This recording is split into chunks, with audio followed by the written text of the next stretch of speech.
Hi, my name is Ethan V, and welcome to today's episode of Low Budget Crash Course.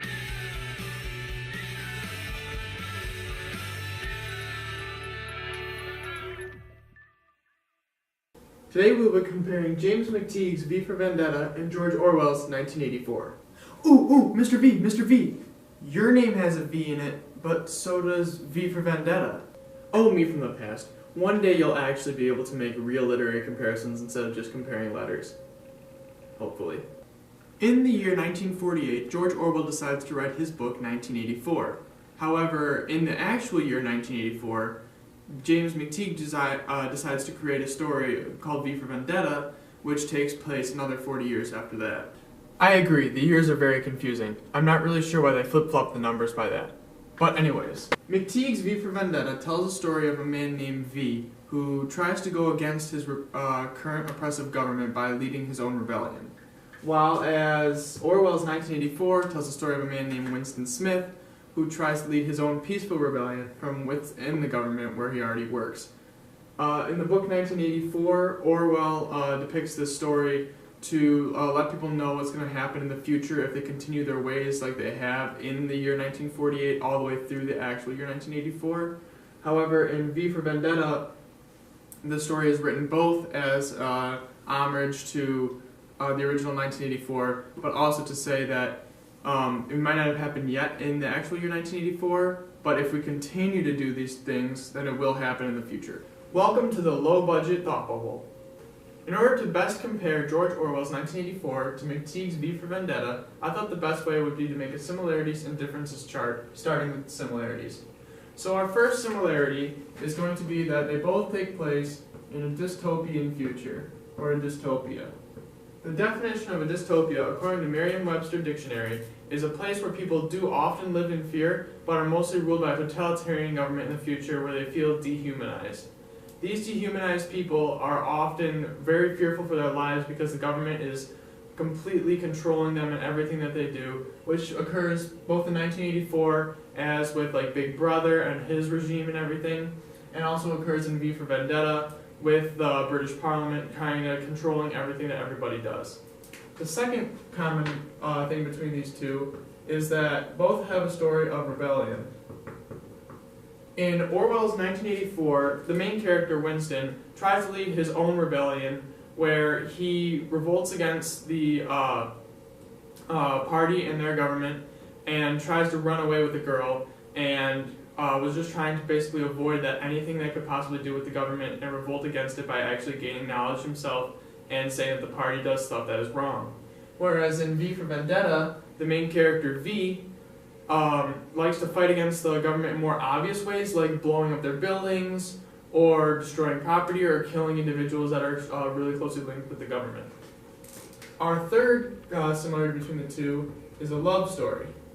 In George Orwell's 1984, Winston falls in love with a girl that he works with, and they go off on adventures throughout the book. They do have different pieces of life that they both enjoy that is very different from one another, which leads to kind of problems at the end of the book for him. However, in V for Vendetta, Evie and V both get together, and by the end of the movie, as she wishes him goodbye when he dies. They both take place with kind of like a love-esque theme running through the whole thing. So as you saw, there are a lot of similarities between George Orwell's 1984 and McTeigue's V for Vendetta. There are also some differences that are very much worth noting. For example, in V for Vendetta, there is a lot more personal freedoms allowed. And basically what this means is that in the book V for Vendetta, and mostly in the movie, you can see that people are allowed to walk freely around. There is a curfew enforced, but they are allowed to walk around and kind of live their everyday lives the same way we do today.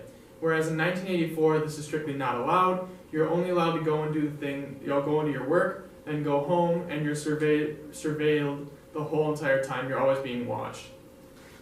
Another thing about 1984 that is original to it is its use of these things called telescreens. And basically what that means is that there's a lot of surveillance that goes on in the book 1984, more so than there is in V for Vendetta. As in 1984, you see that everybody's constantly being watched, and everybody is always being seen, like not only out in public, but also in their homes as well. Whereas in V for Vendetta, people are free to walk around and kind of express some ideas as long as they're not very strictly anti-government and very boldly pronouncing their hatred against our government leaders and everything. Another unique thing about V for Vendetta is that the leader of their party, so I think it's called the Grand Chancellor, dies actually due to the main character in that movie, V's, attempts to get back against the government. Whereas in 1984, Winston holds a very, very peaceful protest and is always very, very passive in everything that he does. He never goes ahead and does something actually very violent the same way V would by killing the Grand Chancellor by the end of the movie. Another unique thing about V for Vendetta is V's kind of hidden personality, or more like his privacy that he's able to have in his life. Whereas in the book 1984, he is very obvious of who he actually is. Winston is very obviously rebelling against the government because he doesn't try to hide himself in any way like V does in the book V for Vendetta. So when Winston gets caught, it is much more obvious than V, because V never actually gets caught by them finding out his actual personality and who he actually is. They just know that his name was V, and by the end of the movie when he dies, still nobody knows who he is, whereas Winston is very obviously Winston Smith. Thank you for watching today's episode of Low Budget Crash Course. If you'd like to learn more about the topic, go ahead and read the book or watch the movie. I highly recommend both of them.